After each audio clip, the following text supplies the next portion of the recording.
Our guest today is Shoshana Wasserman, Deputy Director of the First Americans Museum in Oklahoma City. Ms. Wasserman's roles at the museum involve development, museum operations, educational program planning, marketing, and community engagement. She is also curator at the museum's Family Discovery Center. Previously, Ms. Wasserman worked at the American Indian Cultural Center and Museum in Oklahoma City, the Oklahoma Children's Theater, as well as the Great American Indian Dance Company. She is a board member for the Muskogee Arts Association and the Oklahoma City Muskogee Creek Association. Ms. Wasserman, thank you for being here today. Thank you. It's a pleasure to be here with you today. Well, you opened your doors in September of last year. What was it like opening the museum after all those years of hard work? It was amazing. First of all, we had no rain. And so that was tremendous. And, I've been on the project since October 1st, 2005. And my first moments on the project were, I had a month to help plan the ground blessing ceremony in 2005 of November 1st, 2005. And so that was just, an amazing experience after all those many years, lots of ups and downs and, lots of moments when we didn't know whether, it was going to be able to, move to completion. And just welcoming the community, onto the campus and everybody really taking ownership of their new home was pretty phenomenal. And how many years was this in the making? Can you give us a sense as to what was involved to make this happen and how many years of planning it took? Oh my goodness, this is about 3 decades in the making. And it is the culmination of many, many different people dreaming big and sticking to that vision, even at times when, the original vision could easily have been chipped away, and it could have been, the scale and the mission really could have gone off course, but we had great leadership. It began with a lot of different people having the knowingness and understanding that we needed a place to tell stories that had not been told. By and large, Native peoples are invisible in our own home country. And so, that was really the impetus for, creating such a place. And there were a number of founding members. One, the late Enoch Kelly Haney, who was the former principal chief of the Seminole Nation. Also, he was the first Native in the Oklahoma legislature. He served in both the House and Senate and was on the Senate Appropriations Committee at the time when this project really needed to gain traction. And so he and the late Robert Kerr, another senator, wrote the legislation that created an agency that was responsible for developing this museum. So it began as a state project, and then, it's really a public-private partnership between state, city, private sector, all 39 tribes that are in Oklahoma today contributing to the project. Originally, this project was conceived to be paid for 1/3 by the federal government, 1/3 by state, and 1/3 by the private sector. We were authorized for $33 million at the federal level. And we've only realized, a small amount of that authorization is still in place. So we hope someday that we can realize the rest of those funds. But that, as you can imagine, that put a tremendous amount of pressure back on the state of Oklahoma and on the private sector. And so people had to be very creative in trying to figure out a path forward. So this project has been about having a plan A, B, C, D, and E, and then more plans. So it's really been a labor of a lot of people's love. Well, I'd like for you to speak a bit to the mission of the museum, if you would. And along these lines, while today there are 39 tribal nations in Oklahoma, there were only a few tribal nations that were indigenous to what is now Oklahoma originally. The other tribes currently in Oklahoma had been removed from their ancestral lands and brought to Oklahoma. And this took place much before Oklahoma ever became a state. How does your museum tell this story to those who may not be familiar with this history?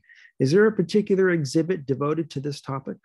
So we have two long-term exhibitions. I'm going to talk about the one called Oklahoma. Those are two separate Choctaw words, Oklahoma. Together they loosely translate to red people, the land that we now call home. And you're right, there were only a few tribes that were indigenous to this place, but they have always been here. So when you first walk into the exhibition, there's a very big, bold statement that says this has always been Indian country. And then that's where we have our land and people acknowledgement. And we do like to be very specific about it. It's not just about acknowledging the land, it's about acknowledging the peoples that occupied that land. And then you have a lot of federal policy that comes into play, and with removals happening, the very area that the museum is located is then assigned to the Muskogee Nation and Seminole Nation. And then as these waves of removal are happening, there was not a singular trail of tears as people may think, but rather there was about a 75-year period of time where, these many different tribes from all over the nation, the Modocs from California, Seminoles from Florida, Lenape from, the Northeast, all over this continent were removed, and they were removed in waves. So you would see one group of these people come and begin to occupy an area, and then as another wave would move, the land and the map would have to shift within Indian territory again as more and more people were coming. So even as the land was promised in perpetuity, we're seeing very frequently that those promises not being fulfilled. So our mission is to tell the collective story of the 39 tribes that are in Oklahoma today. There were about 67 tribes that have some kind of a historic relationship in this place. Some leave, some come, some leave, that kind of thing. So we do touch on that. But that Oklahoma exhibit, it really speaks to this collective experience, both from the past. So we have a whole historical path. And then as important is the contemporary reality. Too often we want to leave these stories in the historical past, and we're a part of the fabric of society today. So we made a very conscientious choice for a couple of things. Number one, we didn't assign square footage per tribe to tell a story. That we are a collective experience. We give a visitor an orientation to the circumstances in the now state of Oklahoma. But a particular tribe, so for example, I'm a Flocko tribal citizen, Muskogee, and also Muskogee Nation. And we at the Muskogee Nation, we're building our own museum. And we can do a much better job of telling our own history in depth. So that's not what First American's museum does. First American helps everybody kind of have an understanding of the common circumstances and those things that are different amongst our nations. And then we let each of the tribes tell their own story in depth. And then the historical part of the story is divided up into chapters or eras of time up until present day. And then you kind of turn the corner in the exhibit, and now you're in the contemporary reality. And we really, come to terms with dispelling stereotypes and the way we have been misrepresented by others, and who are our luminaries in, sports and games, and we showing people that Native peoples serve in the military at disproportionate rates than any other group of individuals, because this has always been our homeland. One thing that we did very specifically early on is we decided that all of these stories, all of the exhibits would be told from a first-person perspective. And one of the things that I think I'm most proud of at this museum is that we have created a place that not only allows, but encourages this idea that you have to create a space for the multiple voices to remember history. Because just like today, you and I are talking, and this is a moment in history, right? But history is complicated. And you're going to remember this moment very differently than I will, perhaps. So you're going to go and you're going to tell the people in your life about today, and you'll tell it in one way. I will go and I'll do the same thing. It's the same moment, but we have a different perspective. And so we had to create a space that honors that, because, you know, many of our nations, our stories and our traditional knowledge and contemporary understanding, it's all passed down through oral storytelling. You know, it's not like all of this was written out in books and so forth. And so in doing that, you have to create a space that really honors those oral storytelling traditions. How do you reach out to attract the non-native community to visit the First Americans Museum? And what do you want them to take away from their visits? Yeah, that's a great question. You know, most of our visitors are non-native, to be quite honest. I think we create a welcoming, safe space. I think that was so important to us, that people could come here and not be afraid to ask what some might think are these silly questions. You know, no question is silly. If you don't know and you take the time to come and have an interest, then we welcome that. And we want to, you know, we want to be seen, and we want our stories to be understood. So I think the first thing, like I said, is creating that welcoming, inviting environment, so that people just feel safe and comfortable.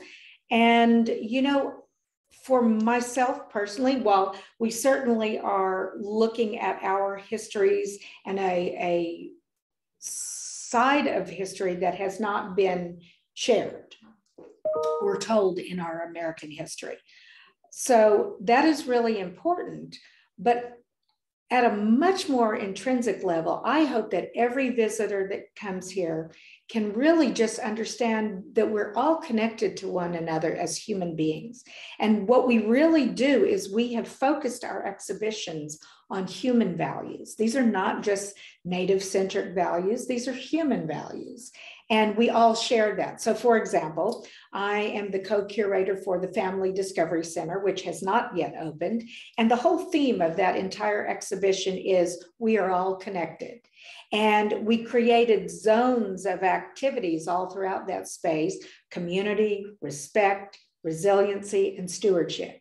Now, these are human values, right? These are not Native specific. Now, we have activities in each one of those zones that have certainly, you know, very Native and very specific stories and whatnot. But this is something that we can all relate to. And I think when we begin to see one another as human beings again, and understand that somebody else, if they are not a part of history, what that does, how detrimental that is to our young people who are growing up and don't see themselves reflected in the history. And so it's not to make anyone feel guilty. It's just we're about some truth telling and making sure that, you know, a lot of our experiences that are currently not reflected anywhere are being honored and being uplifted. But at the end of the day, we just want people to go away finding something very personal and meaningful that they can, you know, take with them in their own lives. So so I've mentioned the Oklahoma exhibit. I've mentioned the Family Discovery Center, which is yet to come. We're still doing some fundraising. We need lots of help to get that exhibit finished. And then we have another exhibition called Winneco, Life of an Object. And it features selections from the Smithsonian National Museum of the American Indian. Now, these materials were collected at the turn of the century here in Indian Territory. Then many of these items went on their own journey. Some of them went to Penn State and then on into New York, where the museum originally was. And then now those items reside in Suitland, Maryland at their resource center. So these materials in and of themselves have a story to tell. And so we have this entire exhibit is from kind of the perspective of those materials. Each one of these items was made with love, with purpose, with specific design motifs, with a certain life cycle. And then all of a sudden they're removed or collected from the tribe of origin because it was thought that Native peoples would cease to exist, which of course that did not happen. And so we take a little bit of a peek behind, what it means to collect, cultural materials. And then we finally conclude that exhibit with cultural continuum. And we're trying to show that cultural material that was created at the turn of the century, we continue to make moccasins today, and they're just as important today as they were then. They serve the same purpose. Our beaded high tops, in fact, serve the same purpose. It's a form of identity, and even though that's a contemporary expression, it doesn't make it any less valuable. So 3 very different kinds of exhibitions. And so that's how we go about the process of telling the stories. And then that doesn't even begin. I mean, those are exhibits, but really what we're about is all the programming. So, we're getting ready for all of our summer camps with students. We're getting ready to celebrate. The entire project was designed to align with the cardinal directions, as we've done for thousands of years. And so we're getting ready to have programming around the summer solstice. We had programming around First Thunder. Just this past Saturday, we had a stickball tournament. So, that's what keeps the space. We have trivia night, so there's things that are really fun and informal. And then there are things that are more scholarly. We have panel discussions where we're dealing with really, kind of specific issues like missing women, MMIW, missing and murdered Indigenous women and peoples, boarding schools, and all that goes along with that. And I mean, these are just a few, but so there really is programming for a lot of different audience segments. It's something for everybody. From the footage I saw on your museum's social media feeds, there are many different tribal artifacts on display for viewing. For those of us unfamiliar with the operations of museums, does the museum enter into agreements with each of the tribes who own the artifacts? How does that work out? Well, that would, if that's what, some museums work that way. We really only have about 3 or 4 loans from specific tribes. The Smithsonian exhibit that I talked to you about, we have about 3 cultural materials from every single one of the tribes that is in Oklahoma today, but all of that is coming from the Smithsonian. So that's one single loan agreement with the Smithsonian National Museum of the American Indian. Downstairs in our Oklahoma, we have 3 or 4 different cultural materials, but we commissioned a lot of new materials that belong to the museum. We're continuing to accession those items. We have a scope of collections of what we collect and what we don't. We don't collect any human remains, no archaeological materials. And we have a lot of media. So what we did during a pandemic, I will also offer, which is phenomenal, is we created 29 brand new films or media interactives featuring a lot of the both scholars, community leaders, tribal, cultural, knowledge givers, a wide variety of different individuals that hold our cultural knowledge. And so a lot of our content actually lives in all of that media. So we're not as collection heavy right now as many museums that you're thinking of. Will your museum work with school districts on curriculum development about tribes and tribal history?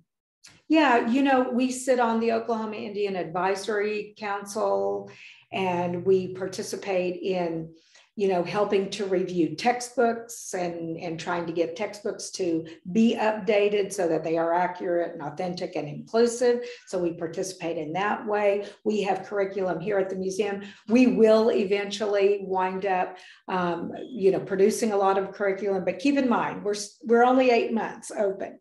So, this whole first year is about trying a lot of different kinds of programming and learning our building and learning our audiences. And so we will do that in the future. We hope that eventually we will see about 40,000 school children annually. To date, we've seen over 90,000 folks that have come to the museum since September. So that's phenomenal.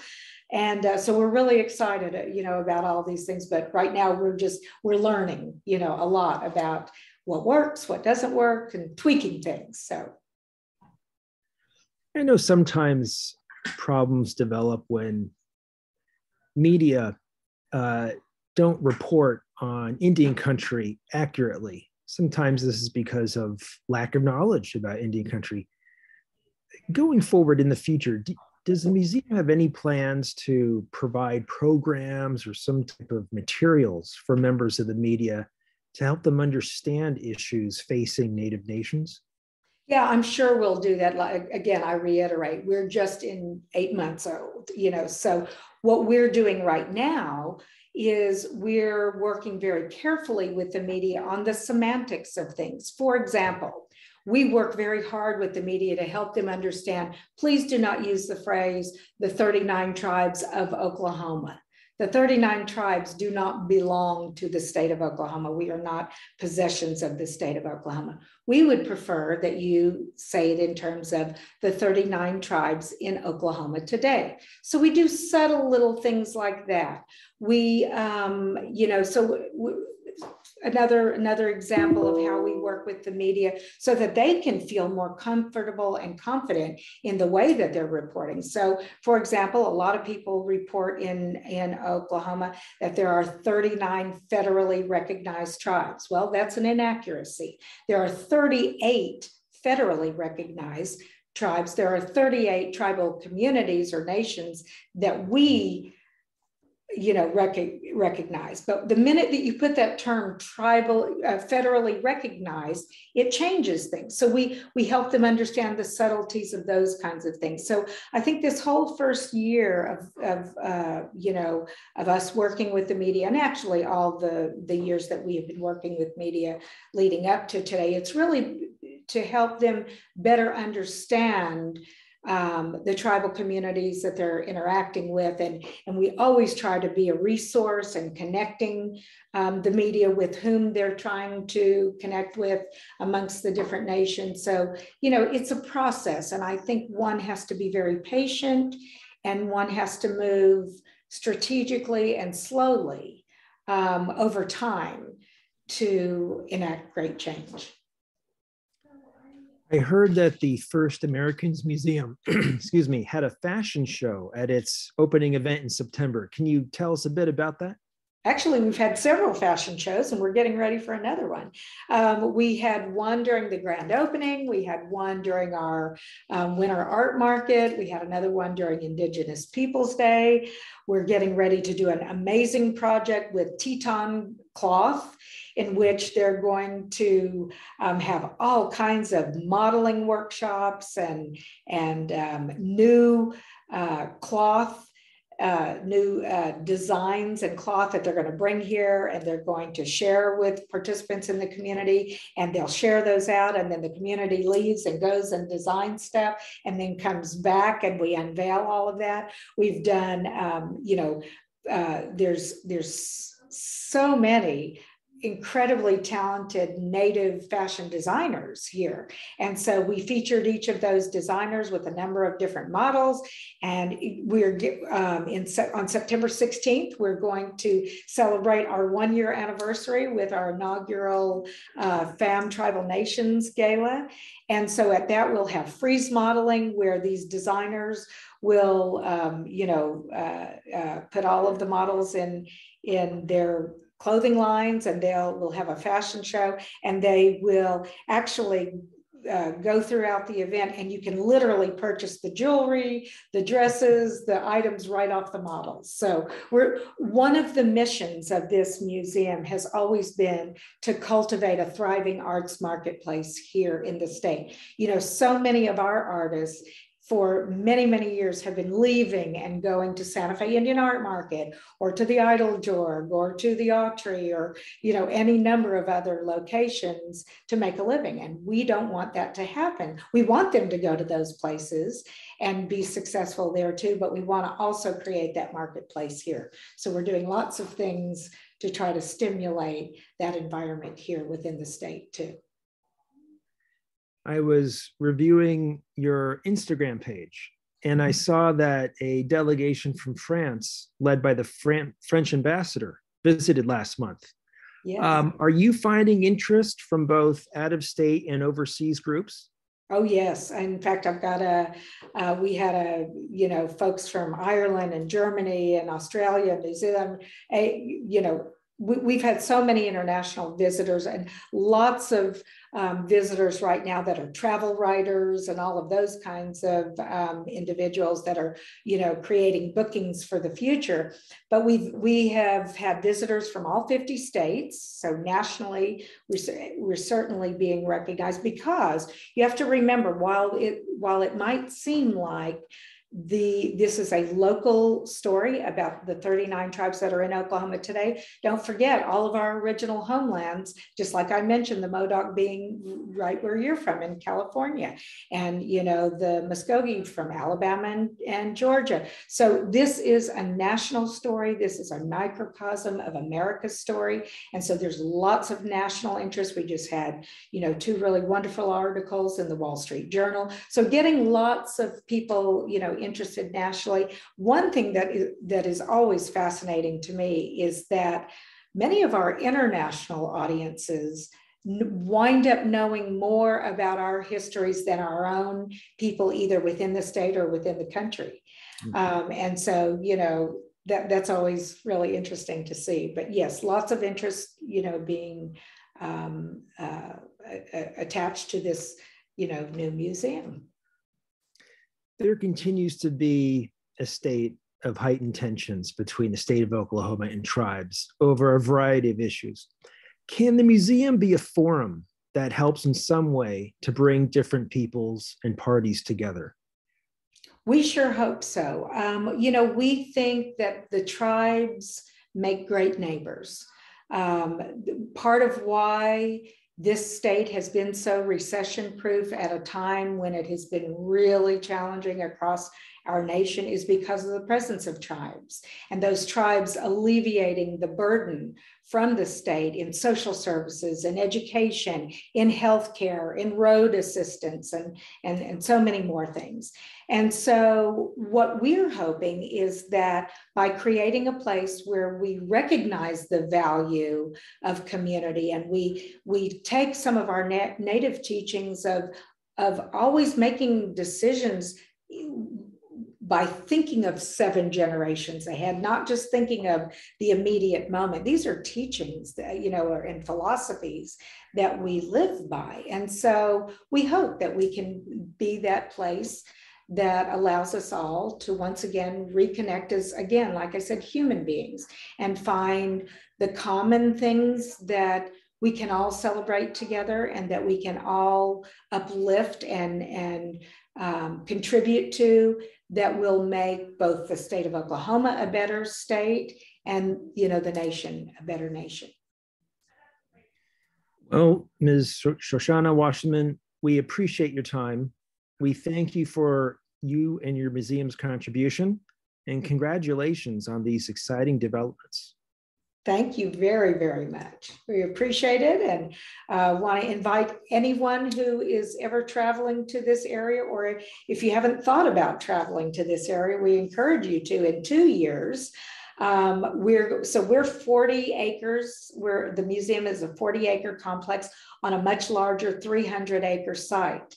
And in 2 years' time, the first phase of that development around us will be complete, where we'll have a 404-room hotel and conference center. So this is a great place to think about for future, small symposium. We'll have at that hotel an indoor-outdoor water park.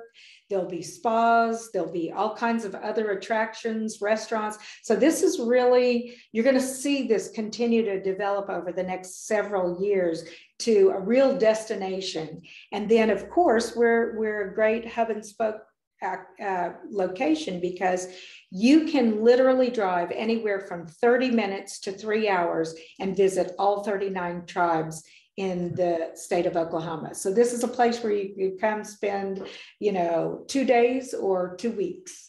And so we invite everybody to join us, and just ask everybody to follow us on social media. And our website is famok.org, and keep up with what's going on here. Will do, and you've further convinced me that I need to visit. There you go. We'll look forward to receiving you. Thank you so much. Mado.